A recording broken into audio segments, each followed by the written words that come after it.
नातेवाईक, हितचिंतक, बंधू आणि भगिनी. हो, लक्षात आलं. बर बर.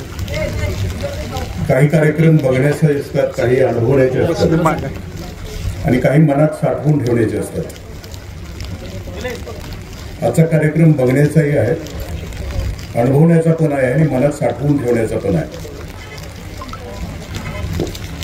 ग्रंथतुला जगद्गुरु तुकोबरायांच्या अभंग गाथेची करण्यात आली आहे. त्या गाथेमध्ये एक अभंग आहे. वाराणसीचे पाहुणे आता मगाशी मला बंगल्यामध्ये भेटले. त्यांनी कुंभ महोत्सव जो साजरा झाला प्रयागमध्ये त्याचं वर्णन केलं, त्यांनी सेवा पण केली. गाथेमध्ये एक अभंग आहे, तो अभंग आहे मायबापांच्या विषयी आहे. जगद्गुरु असं म्हणतात की माय बापे केवळ काशी तेने नचे जावे तीर्थाशी. तुका म्हणे माय बापे असे ती देवाची स्वरूपे. असं आई वडील असतील आणि त्यांची सेवा होत असेल तर कुठल्याही कुंभाला जाण्याची आवश्यकता नाही असते. आताचा हा कुंभ ढवळी नावाच्या या तीर्थक्षेत्रामध्ये आपल्या सगळ्यांच्या साक्षीनं साजरा होतो आहे. पावसाचा अस्तित्वाविषयी किंवा पावसाच्या आशीर्वादाविषयी असं म्हटलं जातं की शॉवर ब्लेसिंग्स.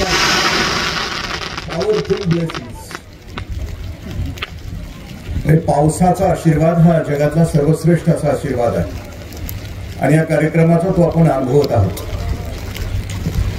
मलाही भिजायला आनंद मिळतो आहे. पहिल्या पावसामध्ये भिजणं म्हणजे त्वचेचे सगळे रोग निघून जाणं असं असतं आयुर्वेदाच्या दृष्टीने.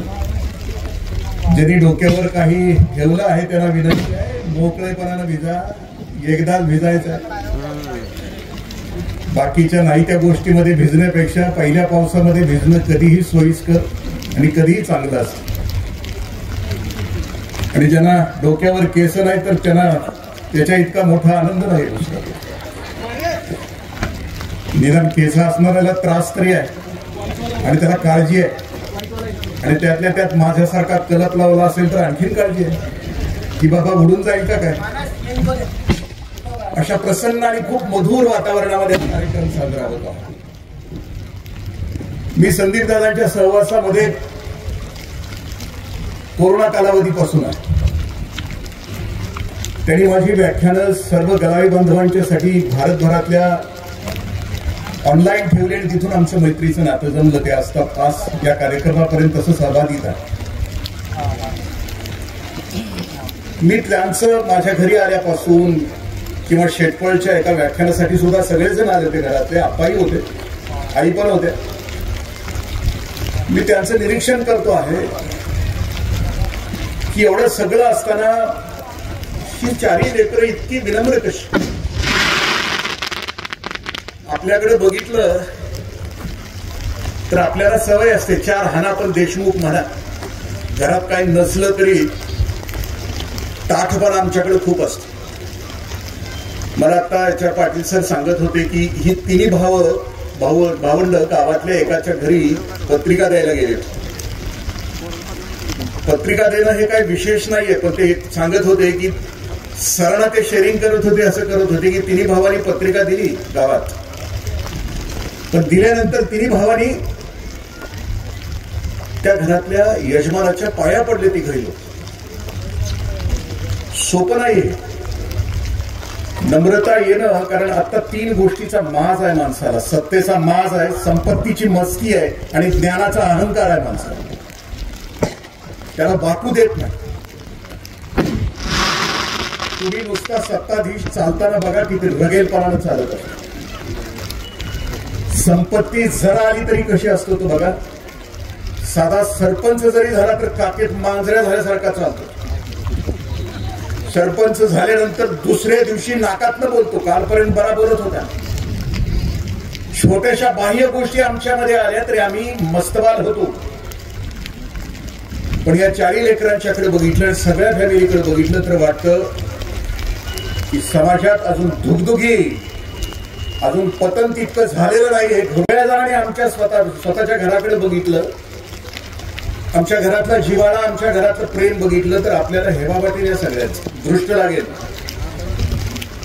पावसाला सुद्धा इथं येऊन आपली उपस्थिती यासाठी दाखवावी लागली की अरे मला सुद्धा या घराचं बघू द्या कौतुक, या घरातली माणसं बघू द्या, त्यांच्यावर मला वर्षाव करू द्या, जलाभिषेक करू द्या मला. त्याला हेवा वाटला असेल म्हणून तो बरसतो आहे, म्हणून तो येतो आहे, अंगावर येतो आहे. घराचं बांधकाम सुरू होतं.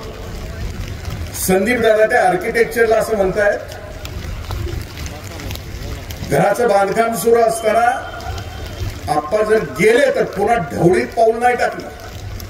माझं घर यासाठी पूर्ण झालं पाहिजे की माझा बाप या घरामध्ये राहिला पाहिजे, त्यामुळे घराची गती कशी ठेवायची तू ठरव. जगातला असा पुत्र कुंडलिका नंतर होणं, एवढं मनापासून प्रेम असणं वडिलांच्या. अन्यथा मी माझ्या व्यावहारिक आयुष्यामध्ये अनेक वृद्धाश्रमामध्ये जाऊन आलोय. कोल्हापूरला तर एका वृद्धाश्रमामध्ये मी सातत्यानं जात असतो.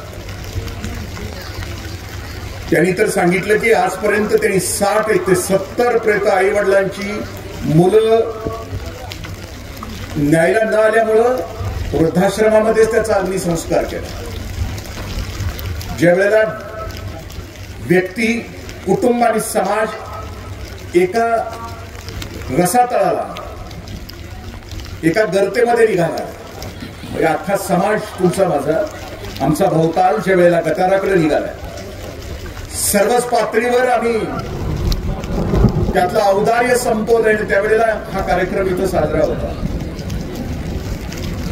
आणखीन मला सर मागाशी सांगत होते की हे सगळेजण ज्योतिबाला गेले होते आणि ज्योतिबाला जात असता गेल्यानंतर तिथं आप्पांना घास भरवला जात होता आणि घास भरवत असताना थोडासा ओघळ उजव्या बाजूने खाली आला आणि सून उभी होती. त्या सुनेला सांगावं नाही लागलं, चटकन कमरेचा रुमाल काढून आप्पांचं खाली येणारं जे दूध होतं ते तिनं पुसून काढलं. मला हे 3-4 प्रसंग ऐकतानाही माझं मन भारावून गेलं होतं आणि आता मी तुम्हाला सांगतानाही माझं मन भरून यासाठी येतंय की नाती सांभाळावी कशी, जपावी कशी, नात्यामध्ये भावनांचा भरणा कसा करावा हे शिकण्यासाठी आजचा कार्यक्रम. एवढा मोठा कार्यक्रम वडिलांच्या नावचा संदीप दादा रोज वेगवेगळे अभंग टाकतात की या या या की ज्या वेळेला कुटुंब व्यवस्थाच संपत चालली आहे त्यावेळेला हा कार्यक्रम आहे. मी एका पाश्चात्य तत्वज्ञानाचं एका पुस्तकाचा त्यानं जे विचार मांडले तो असं म्हणतो की माणूस नावाच्या जातीमध्ये 3 लाटा आल्या, ती तिसरी लाट चालू आहे. पहिली लाट अंधाराची होती.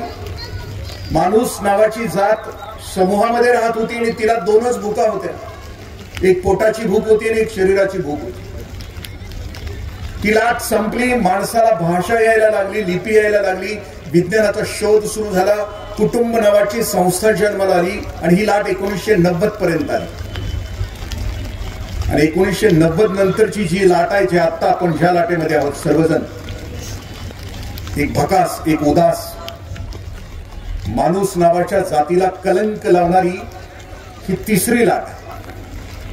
1990 नंतरच्या लाटेला जगभरातले मानसशास्त्रज्ञ आणि विचारवंत या लाटेला असं म्हणतात की ही चंगळवादाची लाट आहे. 1990च्या अगोदर माणूस माइंड आणि मॅटर, मन आणि वस्तूवर प्रेम करत होता, पण 1990 नंतर जगभरातली माणूस नावाची जात फक्त वस्तूवर प्रेम करते. सुरू आहे आजूबाजूला ब्रँडेड शूज, ब्रँडेड कपडे, ब्रँडेड मोबाईल, येतील मागे मोर, म्हणजे जगणं, दिखाव्याचं जगणं आजूबाजूला सुरू आहे. हाच विचारवंत अल्विन टॉफलर आहे. त्याचं एक पुढचं पुस्तक टप्प्यामध्ये आहोत, त्याचं वर्णन आणखी मी थोड्या वेळानं करेन, पण त्याचं फ्युचर शॉक नावाचं पुस्तक आहे.